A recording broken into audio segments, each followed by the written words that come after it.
सभी को प्रभु यीशु मसीह में प्रेम नमस्कार। और परमेश्वर पिता का धन्यवाद हो इस समय के लिए कि मेरे प्रियो, हम यहाँ पे परमेश्वर पिता के नाम से और उनके वचन से सीखने के लिए और अपने अनुभव को शेयर करने के लिए। मैं डेविड दादा को तो उतने अच्छे से नहीं जानता था, ना कभी मैं मिला, और परंतु गवाहियों के लिए मैं परमेश्वर पिता का धन्यवाद देता हूँ। ऐसे जनों के लिए मैं परमेश्वर पिता का धन्यवाद देता हूँ जिन्होंने हमारे लिए एक उदाहरण सेट किया। और उनके पीछे ऐसे कई गवाह हमारे बीच में हैं जो एक बात का प्रमाण देते हैं कि प्रेम उनके जीवन में था।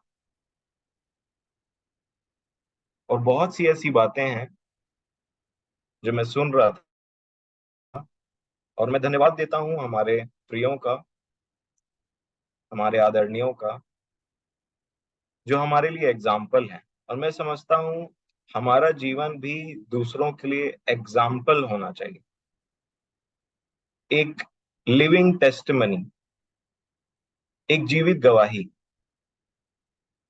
और इसीलिए जब मैं सुन रहा था, अमन चाचा की भी गवाही सुना मैंने, और सिस्टर निमिषा की भी मैंने गवाही सुनी। प्रभु आपको अपने प्रेम और शांति से भरे। और परमेश्वर का प्रेम, मेरे प्रियो, जब मैंने अपने जीवन में देखा, जब मैंने जीवन पाया, तो मेरा जीवन इसलिए बदला क्योंकि मैंने परमेश्वर के प्रेम को अपने जीवन में देखा, जो हमारे प्रभु यीशु मसीह में हमारे लिए है। और बचपन से मेरा जन्म एक ऐसे परिवार में हुआ जहाँ पे हमारे घर में बाइबिल थी, हम आराधनालय जाया करते थे, मैं संडे स्कूल जाया करता था, परंतु कभी मैंने उस प्रेम को नहीं जाना। और इसीलिए जो बातें लिखी हैं, इवन बाइबिल पढ़ना भी मेरे लिए एक बर्डन के समान था कि बाइबिल पढ़ना है, संडे के दिन खेलने के वजह संडे स्कूल जाना है। परंतु ऐसा समय बीतता गया, और एक समय में जब मैं अपने रूम में था, तब मैं जब अपने हृदय को खोलने लगा अपने परमेश्वर के सामने, तब मैंने अपने, किसी ने मुझे प्रचार नहीं किया, परंतु मैंने अपने रूम में अपने प्रभु यीशु मसीह की उपस्थिति को साफ साफ महसूस किया। और सच में मेरा जीवन तब बदला जब मैंने उसके प्रेम को पहचाना। और जिस दिन मैंने उसके प्रेम को पहचान लिया, उस दिन मेरे लिए बहुत सारी चीजें स्मूथ हो गई। अब मुझे प्रार्थना करने में, या पवित्र शास्त्र पढ़ने में, या अपने प्रभु के नाम की स्तुति गाने में बर्डन महसूस नहीं होता। और तब मैंने देखा एक चीज, कि अगर एक व्यक्ति परमेश्वर से प्रेम कर ले और वो प्रेम को पहचान जाए, तो ये आज्ञा मानना कठिन नहीं होता है। परमेश्वर के लिए समय निकालना कठिन नहीं होता है, परंतु एक आनंद है उसमें जो और कहीं नहीं। तब मैं दूसरे चीजों से भाग करके परमेश्वर की ओर आने लगा। और अगर आप मुझसे आज भी पूछेंगे ना, तो मैं आपको, अगर जो मैं अपने जीवन में, जो मैंने आज तक, जो प्रभु में मेरा जीवन बीता है, आज तक अगर जो मैंने एक चीज को देखा है, सीखा है, जाना है अपने जीवन में, जिसकी मैं गवाही देता हूं, कि परमेश्वर का प्रेम आपको, आपके, जो बोलते हैं ना, भीतरी मनुष्यत्व में सामर्थ्य देता है। और परमेश्वर के पवित्र आत्मा का ये काम है कि वो परमेश्वर का प्रेम जो प्रभु यीशु मसीह में है, वो अरे हमारे हृदय में प्रतिदिन भरने का काम करता है मेरे प्रिय। और इसीलिए मसीही जीवन को जीने का जो एसेंस है ना, जो मजा है, और जो जो भी लोग उन्नति करना चाहते हैं, मैं बहुत छोटा हूं लेकिन मैं अपने जीवन का एक गवाही से आपको एक कोर बात बताना चाहूंगा। अगर आप मसीही जीवन में उन्नति करना चाहते हैं ना मेरे प्रियो, तो परमेश्वर के प्रेम से हर दिन अपने आप को भरिए। अगर आपने इस चीज को अपने जीवन में प्रथम स्थान दे दिया ना, और आप समझ गए ना जो परमेश्वर का वचन, परमेश्वर का प्रेम आपसे बोलना चाह रहा है, आपके लिए आगे का रास्ता अर्थात आज्ञाओं को मानना जो हमारे प्रभु यीशु मसीह ने दिया, और जितनी बातें हैं वो आनंद और प्रेम के साथ में होंगी, और वो उन्नति है मेरे प्रियो। भले आप एक ऐसे व्यक्ति हो सकते हैं जो पूरे पवित्र शास्त्र को अभी तक आपने पढ़ा भी नहीं। आप एक ऐसे व्यक्ति हो सकते हैं जो बहुत सारी भेदों को, या बहुत बड़ी बड़ी बातों को, या रहस्यों को, या इवन आपको दृष्टांत भी नहीं समझ में आता। परंतु अगर आपने उसके प्रेम का स्वाद चख लिया है, तो आने वाले समयों में आपको वो सब समझा देंगे। बात ये नहीं है कि हम कितना जानते हैं, बात ये नहीं है कि हमें कितने गीत आते हैं, बात ये है कि हम कितना प्रेम रखते हैं। एक सक्सेसफुल मसीही जीवन वही होता है जो परमेश्वर पिता से अपने प्रभु यीशु मसीह में एकदम टॉप क्लास प्रेम रखे। और बाय द वे ये प्रथम आज्ञा भी। मैं आपको आज के दिन में एक विषय शेयर करना चाहूंगा, और एक ये ऐसा विषय है जिसके बारे में आप जितना सुन लेना उतना कम है, और प्रेम सबसे बड़ा। मैं गवाहियों को सुन रहा था, और मैं हमेशा सोचता था कि कैसे इस जीवन में आगे बढ़ा जाए, क्या किया जाए, कैसे परमेश्वर के जो दास होते हैं वो एक सक्सेसफुल जीवन जीते हैं जो दूसरों के लिए उदाहरण होता है। और तब परमेश्वर के आत्मा ने, प्रभु यीशु मसीह ने मेरी सहायता की, मैं ऐसा बोलना चाहूंगा, मुझे लीड किया कि क्यों मेरे लिए एक बर्डन बन जाता है क्रिश्चियन लाइफ कभी कभी। क्यों किसी चीजों में मैं उलझ करके रह जाता हूँ, क्या बात ऐसी होती है कि मैं ग्रो नहीं कर पाता, बढ़ नहीं पाता।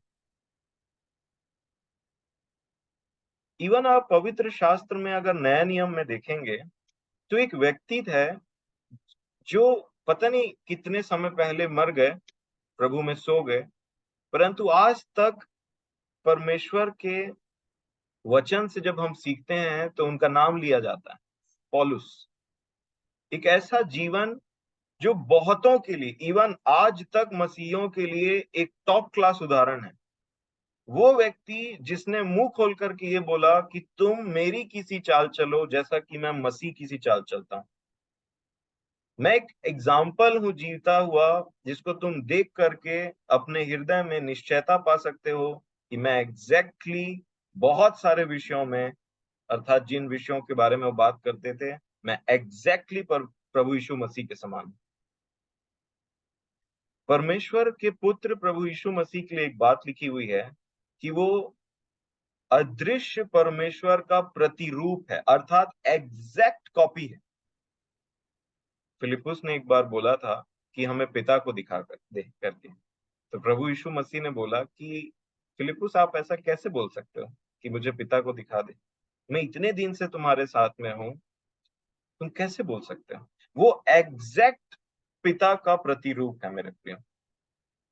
और उसी प्रकार हमारे जीवन में अगर हम भी अपने मसीही जीवन को एक सक्सेसफुल मसीही जीवन बोलना चाहते हैं, तो हमें भी एग्जैक्ट प्रतिरूप प्रभु यीशु मसीह का बनना पड़ेगा। वो कोई भी सब स्टैंडर्ड ग्रहण नहीं करता।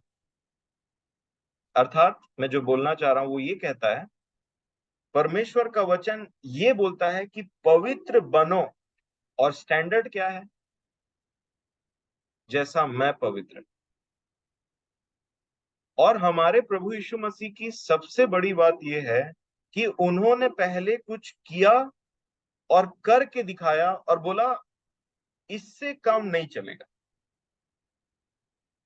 प्रतिदिन अपना क्रूस उठा करके जीना है, उस पवित्रता के भागी होना है जैसे परमेश्वर की है। उसके नीचे कोई भी चीज नहीं है मेरे प्रिय, कोई सब स्टैंडर्ड नहीं है यहाँ पे। और इसलिए हम भी रिड्यूस ना करें, उसको कम ना करें, उस स्टैंडर्ड को जो परमेश्वर ने दिया है। और मैं आपको बताना चाहता हूं कि ये संभव कैसे होता है।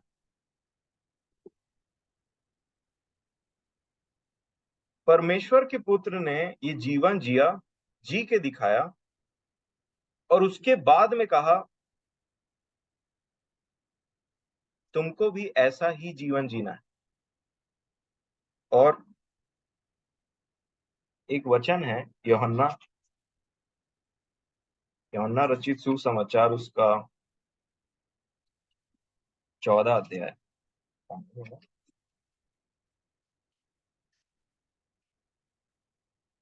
यूहन्ना रचित सुसमाचार, उसका 14 अध्याय और 15 वचन। यहाँ पे प्रभु यीशु पढ़िए। यदि तुम मुझसे प्रेम रखते हो तो मेरी आज्ञाओं को मानोगे। यदि तुम मुझसे प्रेम रखते हो तो मेरी आज्ञाओं को मानोगे। मसीही जीवन में कभी भी आज्ञा पहले नहीं आती। यदि प्रेम तो आज्ञा। एक सेम प्रश्न प्रभु यीशु मसीह ने पतरस से भी पूछा था। इससे पहले कि प्रभु यीशु मसीह मुझे और आपको कोई भी सेवकाई सौंपे, छोटी से छोटी, बड़े से बड़े, प्रेम पहले आता है और फिर आज्ञा आता है। अगर आज्ञा पहले आ रहा है और प्रेम या तो दिखाई नहीं दे रहा है या फिर सेकंड भी हो गया, तो मैं आपको बता रहा हूं कि आप व्यवस्था में जी रहे हैं। आप एक लॉ अबाइडिंग पर्सन हो सकते हैं, आप एक लविंग पर्सन नहीं हो सकते।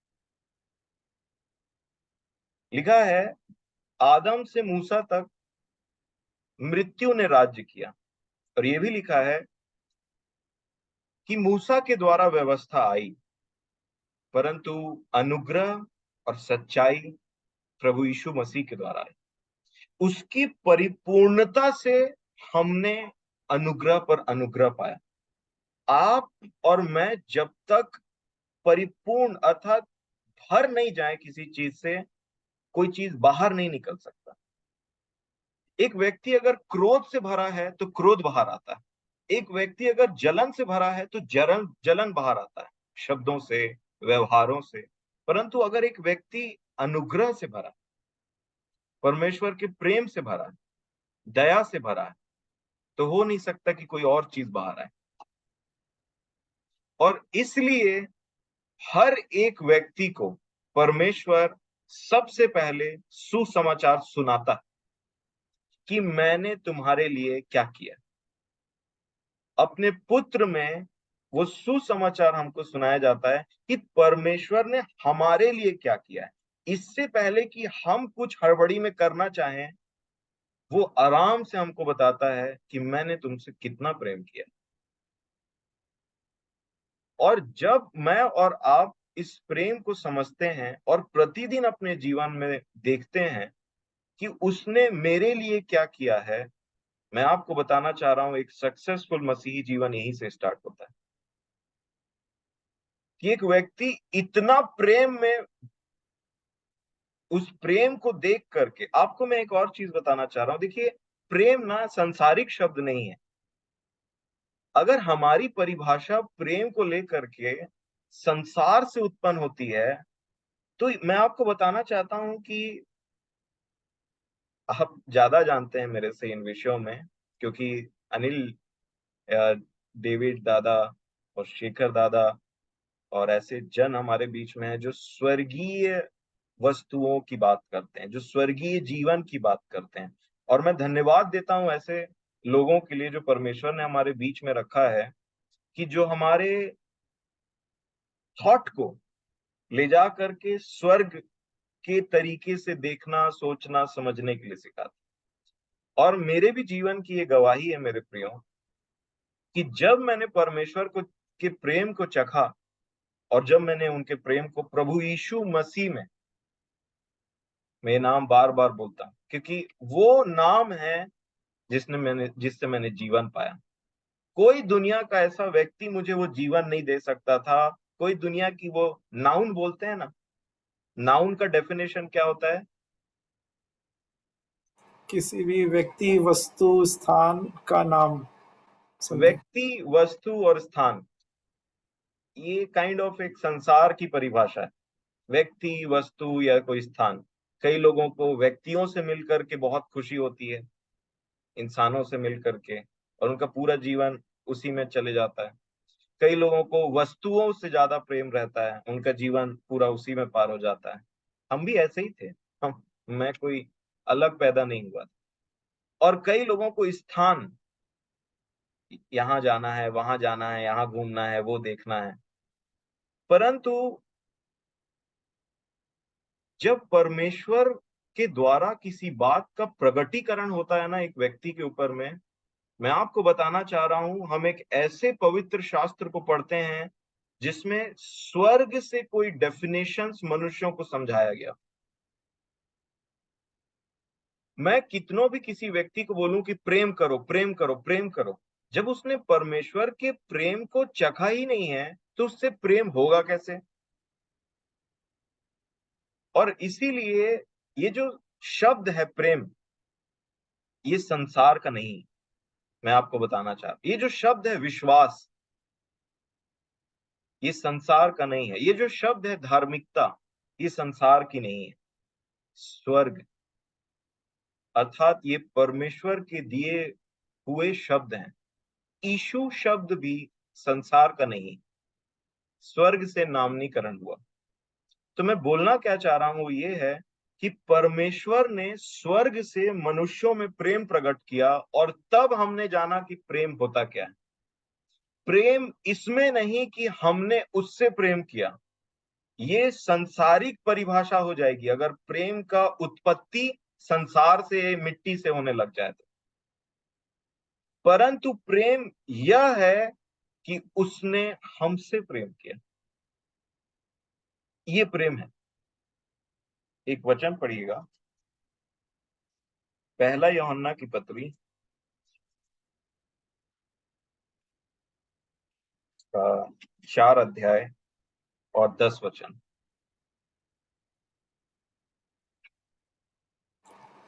प्रेम इसमें नहीं कि हमने परमेश्वर से प्रेम किया, पर इसमें है कि उसने हमसे प्रेम किया और हमारे पापों के प्रायश्चित के लिए अपने पुत्र को भेजा।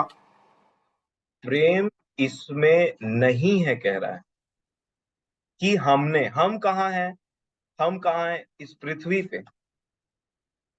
हमसे प्रेम नहीं निकला, प्रेम वहां से आया, और उसने अपने पुत्र में, उस प्रेमी में, उस धर्मी में अपने पुत्र को, अपने प्रेम को प्रकट किया, जिससे हमने जाना कि प्रेम होता क्या है। जब उसने हमारे पापों के लिए अपने प्राण को दिया, तब हमने जाना कि ये अद्भुत प्रेम है। ये प्रेम कहाँ था? ये क्या चीज है?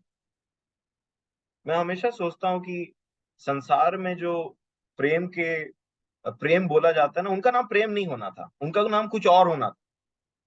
ताकि जब हम प्रेम शब्द सुनते तो हमको स्वर्ग का प्रेम याद आता, और वही प्रेम है, एक है बस, सिर्फ उसी को प्रेम बोला जा सकता है। बाकी सब सब स्टैंडर्ड चीजें हैं जिसको मनुष्य परमेश्वर के प्रेम को नहीं जानने की वजह से प्रेम प्रेम प्रेम प्रेम बोलते रहता है।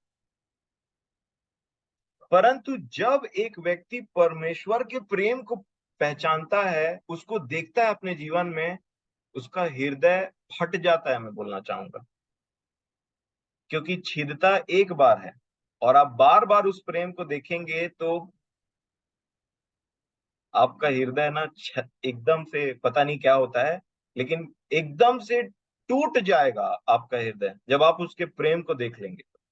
और उसको बोलते हैं प्रेम, मेरे प्रिय, जो स्वर्ग से प्रभु यीशु मसीह में हमारे, मेरे और आपके लिए प्रकट किया गया। दैट इज लव, वो है प्रेम।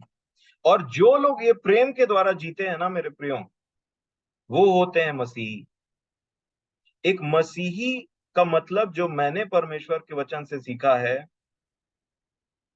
उसका खुद के लिए कोई जीवन नहीं रहता है, उसका कोई एग्जिस्टेंस नहीं है।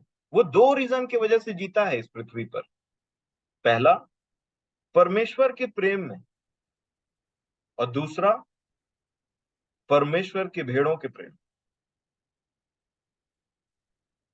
और इसलिए जब हम इसके पास पहुंचते हैं ना मेरे प्रियो, ये प्रेम को चखते हैं ना, तब मैं आपको बताना चाहूंगा आप उन्नति कर रहे हैं।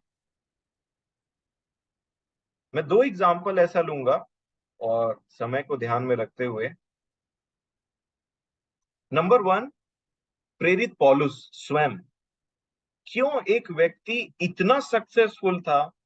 क्या कारण था उस व्यक्ति का कि उसके लिए मसीही जीवन जो था ना, वो बर्डन नहीं था। परंतु जब उनके ऊपर में कोई विपत्ति आती थी मसीही जीवन को जीने के वजह से, या वचन से जो उन्होंने सीखा है उसके वजह से, तो वो दुखित नहीं होते थे, वो आनंदित होते थे उल्टा। और वो चीज उनको और मोटिवेट करता था कि मैं और इस चीज में आगे बढ़ूं, और इस चीज में आगे बढ़ूं, कि मैं मसीह को पकड़ लूं, कि मैं मसीह को जान लूं। और अगर आप इस व्यक्ति के जीवन के कोर प्रिंसिपल को देखेंगे कि क्या था अंदर में, कोई भी चीज हृदय के अंदर में रहती है जो जीवन में प्रकटीकरण होता है उसका। और इस व्यक्ति का प्रिंसिपल, आधार क्या था, कैसे जीता था ये व्यक्ति, तो कई जगहों में आप इसको देखेंगे। एक उनमें से एक वचन मैं आपको पढ़वाना चाहूंगा, गलातियों की पत्री, उसका दूसरा अध्याय और उसका 20 वचन। गलातियों 2:20।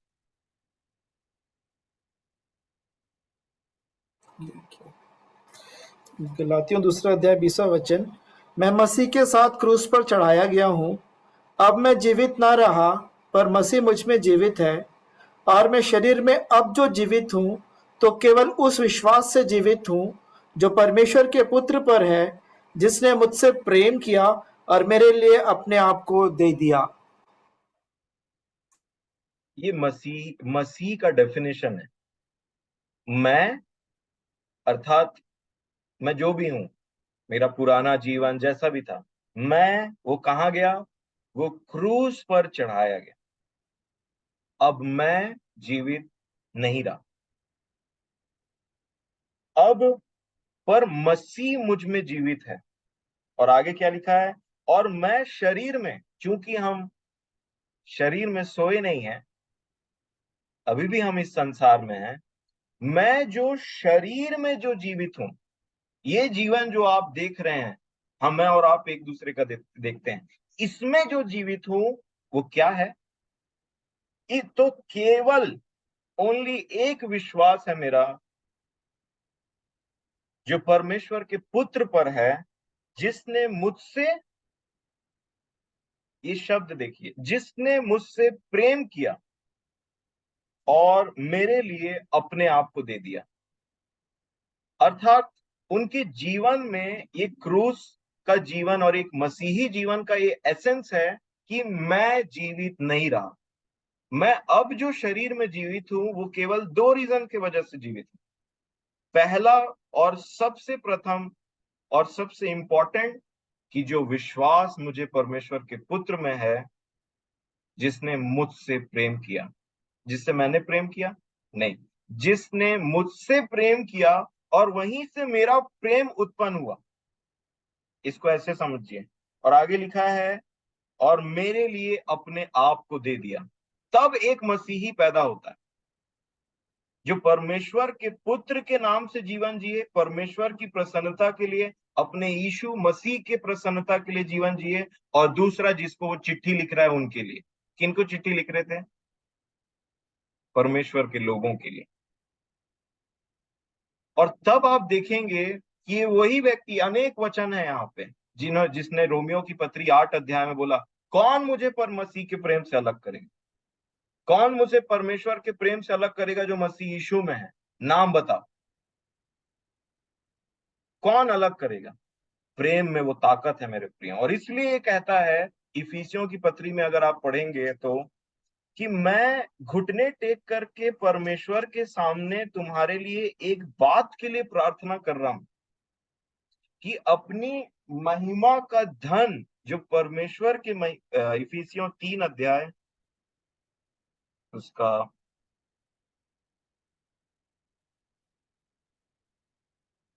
15 वचन से पढ़ सकते हैं आप। जिससे स्वर्ग और पृथ्वी पर हर एक घराने का नाम रखा जाता है, कि वह अपनी महिमा के धन के अनुसार तुम्हें यह दान दे कि तुम उसके आत्मा से अपने भीतरी मनुष्यत्व में सामर्थ पाकर बलवंत होते जाओ, और विश्वास के द्वारा मसीह तुम्हारे हृदय में बसे, कि तुम प्रेम में जड़ पकड़कर और नेव डालकर सब पवित्र लोगों के साथ भली भांति समझने की शक्ति पाओ, कि उसकी चौड़ाई और लंबाई और ऊंचाई और गहराई कितनी है, और मसीह के उस प्रेम को जान सको जो ज्ञान से परे है, कि तुम परमेश्वर की सारी भरपूरी तक परिपूर्ण हो जाओ। बस, धन्यवाद। लिखा है 16 वचन में, ताकत कहाँ है? पुराने नियम में जब परमेश्वर अपने प्रजा के साथ रहते थे, तो उनकी प्रजा भी शारीरिक थी और उनके दुश्मन भी शारीरिक हुआ करते थे। और इसलिए परमेश्वर उनके दुश्मन पर जब जय देते थे, तो वो अपने दुश्मनों को मारते, काटते, भगा देते थे, लूट देते थे। लेकिन शरीर में बलवंत थे वो। हियाव बांधो, और ऐसी बातें लिखी हुई है, तुम्हारा मन कच्चा ना हो, शरीर से युद्ध करने के लिए, दानवों को मारने के लिए। परंतु अब आपको और मुझे एक बात में हमेशा बलवंत रहना है, और वो यहाँ पे लिखा है, उसके आत्मा से। 16 वचन में, उसके आत्मा से। ये परमेश्वर का धन है मेरे प्रियो, जो उनके बच्चों के लिए है। और बाप अगर धनवान है और बच्चे अगर भिखारियों के समान में जीवन जी रहे हैं, या फिर धनवान के जैसे जीवन नहीं जी रहे हैं, और ये ठीक बात नहीं है। परमेश्वर के बच्चों के लिए, अर्थात मेरे और आपके लिए, ये धन है उसकी महिमा का। और वो धन क्या है? कि आप और मैं अपने आत्मा, अपने भीतरी, उसके आत्मा से अपने भीतरी मनुष्यत्व में सामर्थ पाकर बलवंत होते जाओ। आप कितनों ही कमजोर दिखें बाहरी रूप से, चाहे बीमारी हो, चाहे शारीरिक दुर्बलता हो, या फिर आप कितने ही दुबले पतले क्यों ना हो, परंतु अगर आपके अंदर में परमेश्वर की आत्मा का, आपके भीतरी मनुष्यत्व में उसका आत्मा का कंटिन्यूअसली सामर्थ का सप्लाई हो रहा है, तब आप एक बलवान व्यक्ति, आप आत्मिक रीति से बलवान होते जा रहे हैं। और ये होता कैसे है? आगे लिखा है, बलवंत होते जाओ और विश्वास के द्वारा मसीह तुम्हारे हृदय में बसे। मसीह तुम्हारे हृदय में बसे, कि तुम प्रेम में जड़ पकड़कर और नेव डालकर सब पवित्र लोगों के समान, उसकी लंबाई, उसकी चौड़ाई, उसकी गहराई, क्या लिखा है? कि सब पवित्र लोगों के साथ भली भांति समझने की शक्ति पाओ, कि उसकी चौड़ाई और लंबाई और ऊंचाई और गहराई कितनी है, और मसीह के उस प्रेम को जानो। यहां पे आइए, मसीह के उस प्रेम को जानो जो ज्ञान से परे, बहुत ऊंचे पर है और बहुत दूर है। कई बार लोग अनजाने में बोलते हैं कि उसके प्रेम की गहराई, लंबाई, चौड़ाई को कौन नाप सकता है। यहाँ पे एक व्यक्ति परमेश्वर के आत्मा में होकर के प्रार्थना कर रहा है कलीसिया के लिए, कि तुम जानो। कभी रेस्ट्रिक्ट मत करिए, जो लिखा है उससे कभी आगे मत बढ़िए, और जो लिखा है उससे कभी नीचे एक्सेप्ट मत करिए। जो लिखा है वो होगा, और उनके लिए होगा जो विश्वास करते हैं मेरे प्रिय।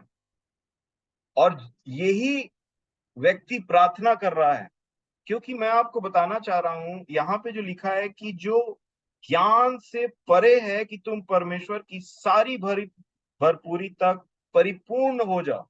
ये अवश्य है कि परमेश्वर का ज्ञान मसीह यीशु में, कलीसिया में निरंतर पहुंचते रहे। पर मैं आपको बताना चाह रहा हूं, ये ज्ञान एक दान है, एक रेविलेशन है,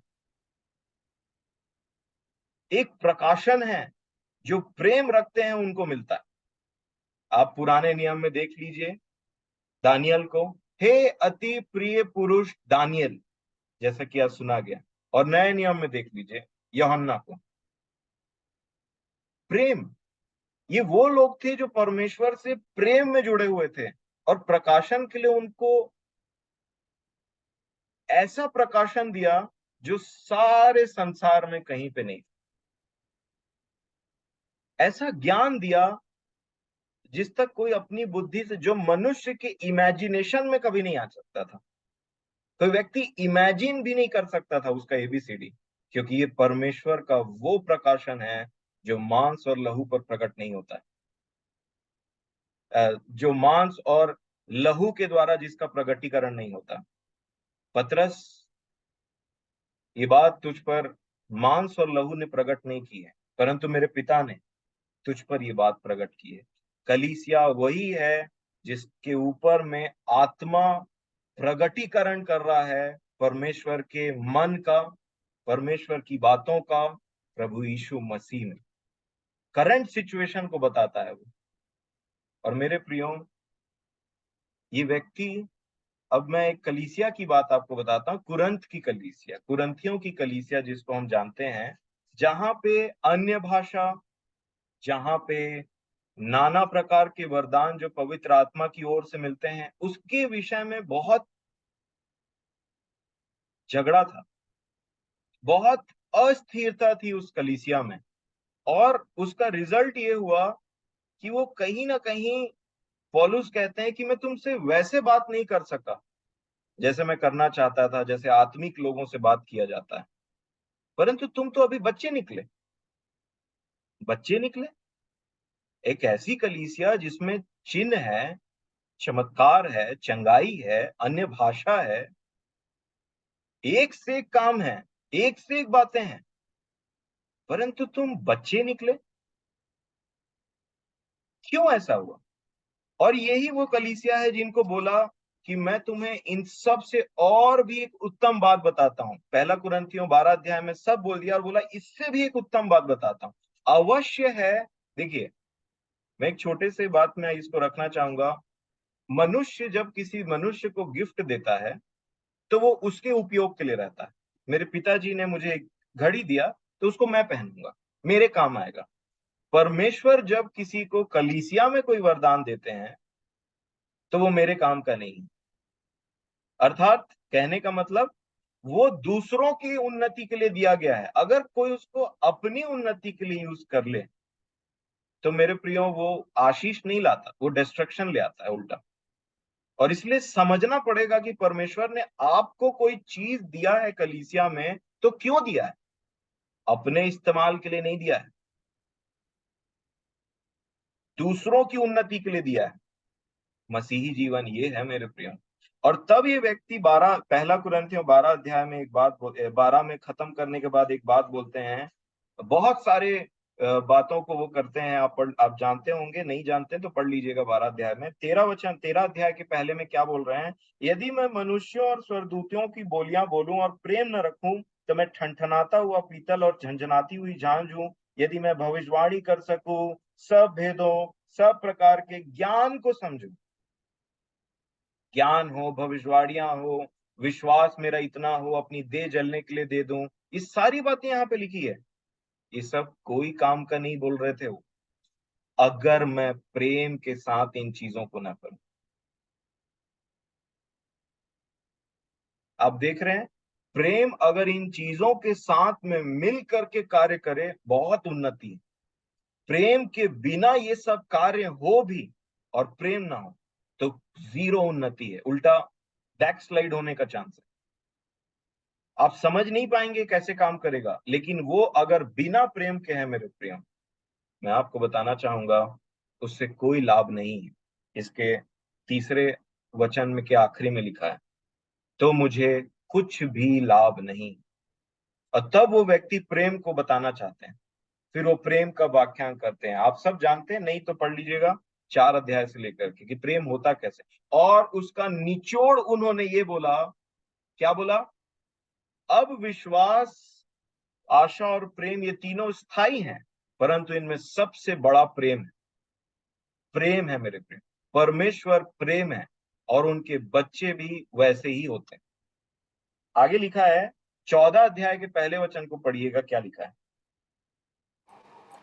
प्रेम का अनुकरण करो और जी। आत्मिक वरदानों की भी धुन में रहो, हाँ। विशेष करके यह कि भविष्यवाणी करो। अब प्रेम का अनुकरण करो और आत्मिक वरदानों की धुन में भी लगे रहो। 12 अध्याय में पहले आत्मिक वरदान थे, अर्थात मैं ये बताना चाह रहा हूं, सीक्वेंस को देखिए। उन्होंने शुरुआत वहां से किया, लेकिन जब वो कंक्लूजन पे आए पौलुस, तो आत्मिक वरदानों को प्रेम के बाद में रखा। क्या लिखा है 14 में? प्रेम को पहले लाया और बोला प्रेम का अनुकरण अनुकरण, करो। परस्यू लव, प्रेम का अनुकरण करो। और मतलब यहां पे आप सीक्वेंस को देख सकते हैं, उसको नेग्लेक्ट नहीं किया। ये बात को समझिए, जो भी परमेश्वर के वचन में लिखा है उसको नेग्लेक्ट मत करिए। परमेश्वर का आत्मा अपनी इच्छा के अनुसार कलीसिया में वरदानों को बांटता है ताकि कलीसिया की उन्नति हो। और मैं थोड़ा अब कंक्लूड करना चाहूंगा। देखिए, बड़े एक अद्भुत बात मैंने पाई कि ये जो कुरंथियों की कलीसिया, इमेजिन करिए कि ये कलीसिया है कि जहां पे नाना प्रकार के वरदान हैं और वो वरदानों से भरे हैं, परंतु परमेश्वर का जन परमेश्वर के आत्मा में उनको लिखता है कि कुछ ना कुछ मिसिंग है, उल्टा डांट लगाया। कई बार हम सोचते हैं कि हमारे पास में ज्ञान है या वरदान है किसी भी प्रकार के, हम ज्यादा प्रार्थना करने वाले व्यक्ति हैं, हम आराधनालय में वर्शिप लीडर है या कोई भी ऐसा काम है, तो हम सोचते हैं कि शायद हम ना मसीह जीवन में क्या उन्नति कर रहे हैं। हम गीत गाते हैं और लोग रोने लग जाते हैं, हम वचन बोलते हैं और लोग रोने लग जाते हैं, या परमेश्वर का वचन उनको कायल कर दे देता है, और हम इससे अंदर ही अंदर प्रसन्न होने लग जाते हैं कई बार। बट मैं आपको बताना चाहूंगा कि अगर आप वरदान से संतुष्ट हो गए और प्रेम आपकी दृष्टि में उसके सेकंड पोजीशन ले लिया, तो मेरे प्रियो, आगे अच्छा नहीं है हमारे जीवन के लिए। उस समय अच्छा लग सकता है, आगे अच्छा नहीं। और इसीलिए समझना है कि कुरंथियों की कलीसिया में नाना प्रकार के वरदान थे, परंतु तो भी उनकी स्थिति परमेश्वर की दृष्टि में ठीक नहीं थी, मैं ऐसा बोलना चाहूंगा। और इनको एक बात बोल रहा था, पौलुस एक बात लिखते हैं, दूसरा कुरंथियों उसके 8 अध्याय के 1 वचन से पढ़िएगा, थोड़ा जल्दी। अबे भाइयों, हम तुम्हें परमेश्वर के उस अनुग्रह का समाचार देते हैं जो मकिदुनिया की कलीसियाओं पर हुआ है, कि क्लेश की बड़ी परीक्षा में उनके बड़े आनंद और भारी कंगालपन में उनकी उदारता बहुत बढ़ गई।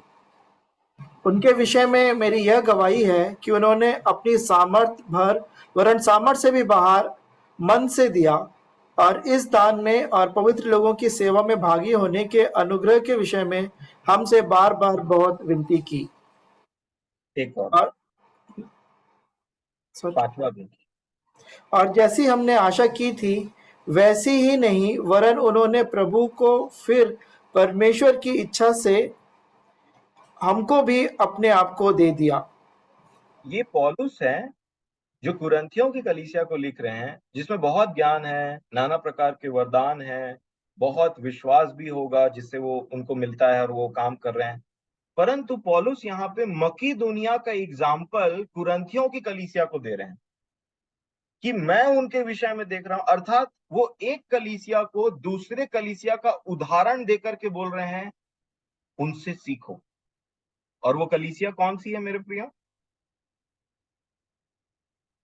थोड़ा बोलिए ना, मैं पानी पी लेता हूं तब तक। कुरन कुरिन्थ की कलीसिया को मकिदुनिया का एग्जाम्पल दे रहे हैं। कुरंत की कलीसिया को मकीदुनिया का एग्जाम्पल दे रहे हैं। और ये मकीदुनिया का एग्जाम्पल उनको दिया जा रहा है जिनके पास में, जैसा हमने पढ़ा अभी। और यही कलीसिया को पौलुस क्या बोल रहे हैं, एक और बात मैं बोलना चाहूंगा।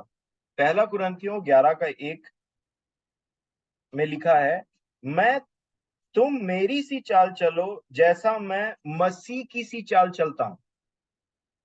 लिखा है ना ऐसे ही आपके भी बाइबल में, तुम मेरी किसी चाल चलो जैसा मैं मसीह किसी चाल चलता हूं। तो दो एग्जाम्पल मैं आपके सामने में रखना चाह रहा हूं, यही दो बात आज के लिए। एक ऐसी कलीसिया को जो दान वरदान और नाना प्रकार की बातों में बढ़ी तो है, परंतु प्रेम में नहीं बढ़ी, प्रेम में डोरमेंट स्टेज में है, उसको बोल रहा है कि मकीदुनिया की कलीसिया से सीखो। और दूसरा, मेरी किसी चाल चलो जैसा कि मैं तुम्हारी किसी जैसा कि मैं मसीह किसी चाल चलता हूं। अब मैं आपको एक ऐसी कलीसिया दिखाना चाह रहा हूं जिनसे मकीदुनिया की कलीसिया ने सीखा था। पहला थिस्सलुनीकियों की पत्री, उसका 1 अध्याय। ये थिस्सलुनीकियों की कलीसिया को जो लिख रहा है, ये लोग थे कौन, पहले ये देख लेते हैं। 1 का 9 पढ़िएगा, 1:1-9, पहला थिस्सलुनीकियों। क्योंकि वे आप ही हमारे विषय में बताते हैं कि तुम्हारे पास हमारा आना कैसा हुआ और तुम कैसे मूर्तों से परमेश्वर की ओर फिरे ताकि जीवते और सच्चे परमेश्वर की सेवा करो। ये एक ऐसी कलीसिया थे जो पहले मूर्ति पूजक थे, और मूर्ति पूजा से परमेश्वर के सत्य सुसमाचार को सुनने के बाद ये परमेश्वर की ओर फिरे हुए लोग थे। और इनकी उन्नति इतनी स्पीड से हो रही थी मसीही जीवन में कि इनके विषय की गवाही सुनिए। इसी का 6वें वचन को पढ़िए, 6वां और 7वां को पढ़िए। तुम बड़े क्लेश में पवित्र आत्मा के आनंद के साथ वचन को मानकर हमारी और प्रभु की सी चाल चलने लगे, यहाँ तक कि मकिदुनिया और अखिया के सब विश्वासियों के लिए तुम आदर्श बने। आप समझे कुछ जो मैं बताना चाह रहा हूं?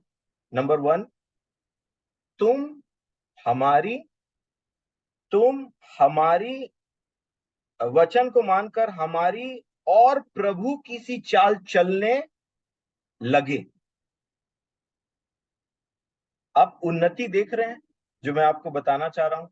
पहला कुरिन्थियों 11 के 1 में उनको बोला, जिस कलीसिया में बहुत सारे वरदान, और जैसा मैंने बताया था, मैं रिपीट नहीं करूंगा उसको अब, उनको बोला तुम मेरी किसी चाल चलो जैसा मैं मसीह किसी चाल चलता हूं। और थिस्सलुनीकियों की कलीसिया को बोला तुम हमारी और प्रभु किसी चाल चलने लगे। और इनके चलने की वजह से ये हुआ कि ये मकीदुनिया के कलीसिया के लिए एक आदर्श बन गए मेरे प्रियो। और कुरंथियों की कलीसिया को उसने बोला थिस्सलुनीकियों की कलीसिया से बाद में सीखना, वो और आगे है। तुम उनसे सीख लो जिसने थिस्सलुनीकियों की कलीसिया से सीखा है। तुम मकीदुनिया के लोगों से सीखो। और मकीदुनिया के लोगों अर्थात कलीसिया के आदर्श थिस्सलुनीकियों की कलीसिया थी मेरे प्रियो। तो ये उन्नति है कलीसिया की। क्यों हुआ ऐसा? क्या क्या था स्पेशल थिस्सलुनीकियों की कलीसिया में? लिखा है, पहला थिस्सलुनीकियों 4:9 को पढ़िएगा।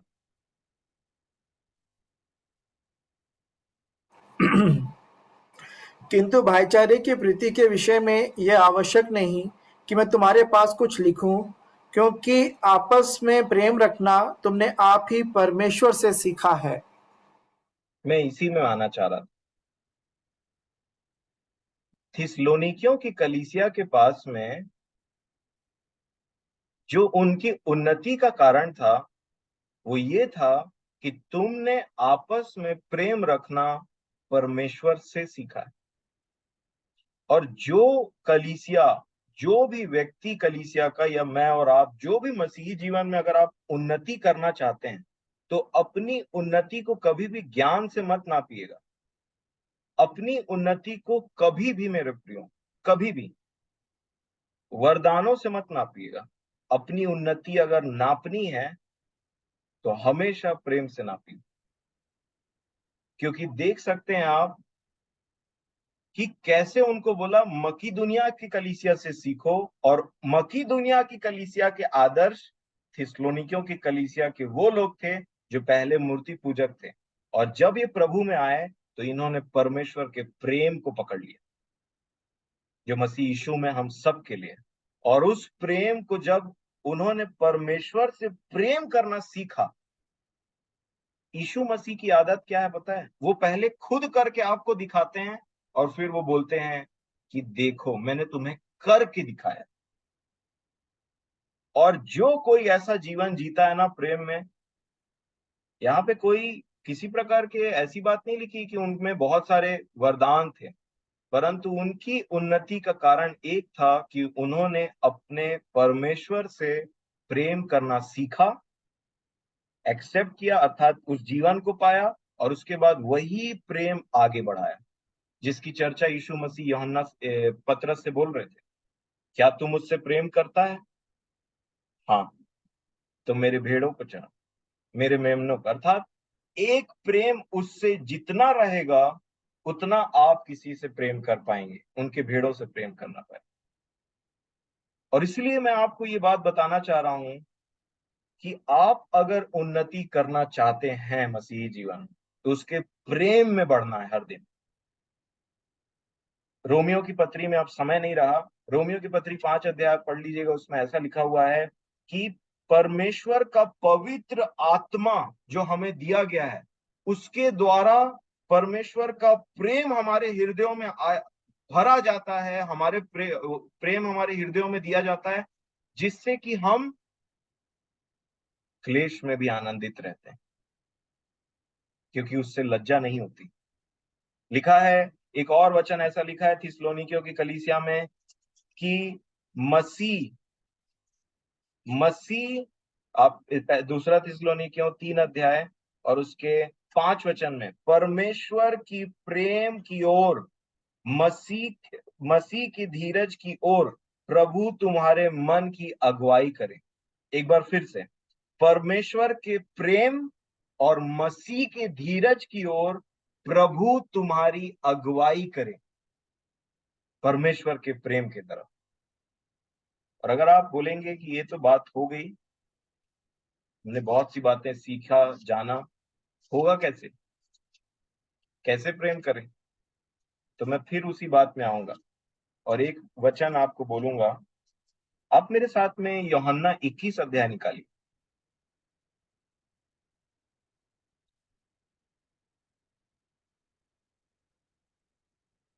और ध्यान से पढ़िएगा। यूहन्ना 21 के 15 से प्रभु ने पूछना स्टार्ट किया पतरस से, क्या तू मुझसे प्रेम करता है? 3 बार पूछा और उसने तीनों का जवाब हाँ बोला। और जैसे उसने कंफर्म किया कि मैं प्रेम करता हूं, जिस समय आप कंफर्म करें अपने जीवन में कि मैं प्रेम रखूंगा, प्रेम करूंगा, तो ठहर जाइए, वो कुछ और कह रहा है, वो यहीं स्टॉप नहीं हुआ। 17 और 18 वचन को पढ़िएगा। उसने तीसरी बार उससे कहा, हे शमौन, यूहन्ना के पुत्र, क्या तू मुझसे प्रीति रखता है? पतरस उदास हुआ कि उसने उसे तीसरी बार ऐसा कहा, क्या तू मुझसे प्रीति रखता है?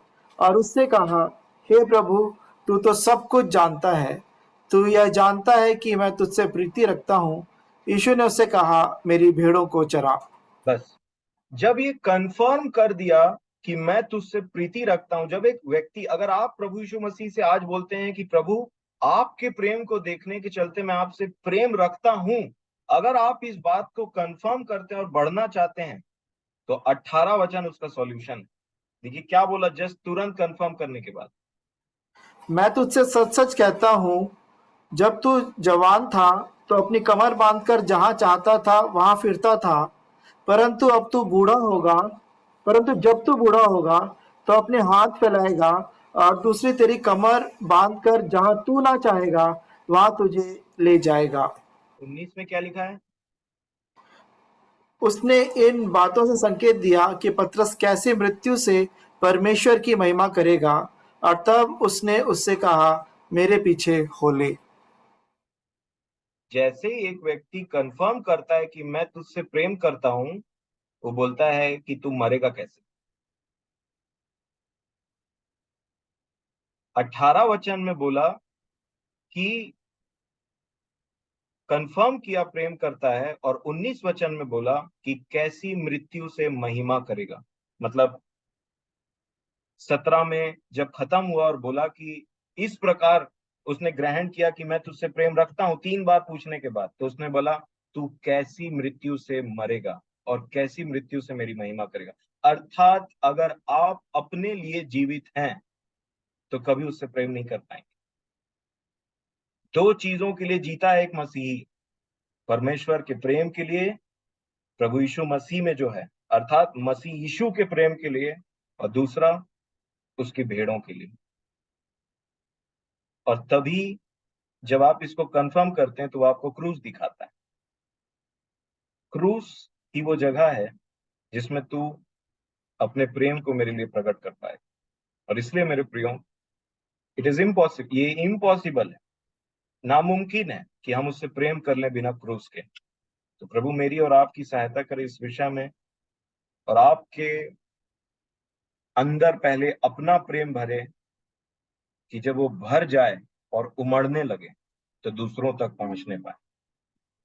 और क्रूस, जब तक आप इस शरीर में जीवित हैं, मैं इस शरीर में जीवित हूं, अपने लिए भी प्रार्थना करिए, मेरे लिए भी प्रार्थना करिए कि हम अपने लिए ना जिए, और परमेश्वर हमें दिखाएंगे कि हमें कैसी मृत्यु से उसकी महिमा करनी। हम बोलते हैं ना, महिमा हो, महिमा ऐसे ही नहीं हो जाती।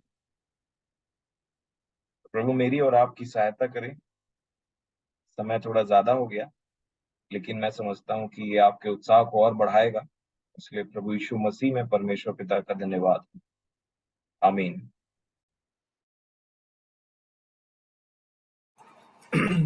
आइए हम प्रार्थना करेंगे।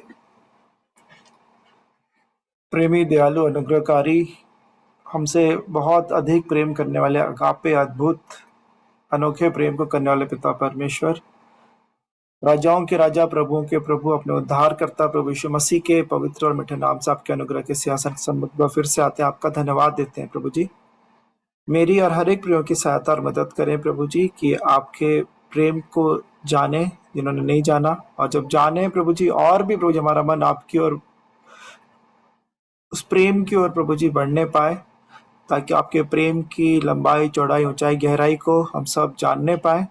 और जब आपके प्रेम से परिपूर्ण हो जाए प्रभु जी, वो प्रेम छल के दूसरों तक भी पहुंचने पाए। ऐसी दया अनुग्रह चाहता हूँ। एक बार फिर से अपने जीवनों को आप ही के हाथों में समर्पित करते हैं प्रभु जी। हम सब की सहायता और मदद करें। दुआ उद्धार करता प्रभु यीशु मसीह के पवित्र और मीठे नाम से मांग लेता हूँ। आमीन। आमीन। आमीन।